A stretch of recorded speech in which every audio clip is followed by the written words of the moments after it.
আমি মনে করি যে প্রথমত দলের বিশ্বাস ছিল, যদিও রানটা অনেক বেশি কম ছিল। এইসব উইকেটে আসলে 200+ রান না করলে বলারদের জন্য অনেক ডিফিকাল্ট। বাট যখন আমরা ম্যাচে নামি এর আগেই সবাই বলছিলাম যে সবাই সবার জন্য বিশ্বাস রাখি, কারণ আমরা যদি আমাদের জায়গা মতো বল করতে পারি, প্ল্যান ওয়াইজ যদি সময় মতো উইকেটগুলো নিতে পারি, তাহলে এটা সম্ভব হবে। ম্যাচে এমন রেজাল্ট, নিশ্চয়ই অধিনায়ক হিসেবে কাজটা এত সহজ ছিল না।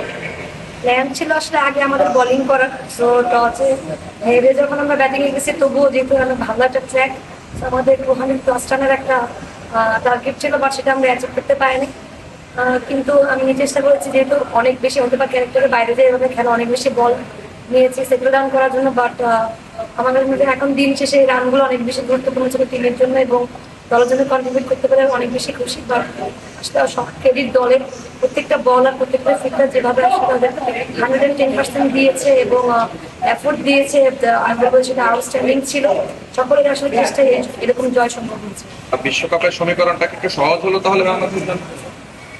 সমীকরণের চিন্তা এখনো করতেছে না, কারণ প্রথম ম্যাচটা হারার পর আসলে টিম একদিন পরে এরকম বাউন্স ব্যাক করবে, এটা সব থেকে বেশি ইম্পর্টেন্ট, যেটা আমাদের ফিল্ডে অনেক বেশি কাজে লাগবে।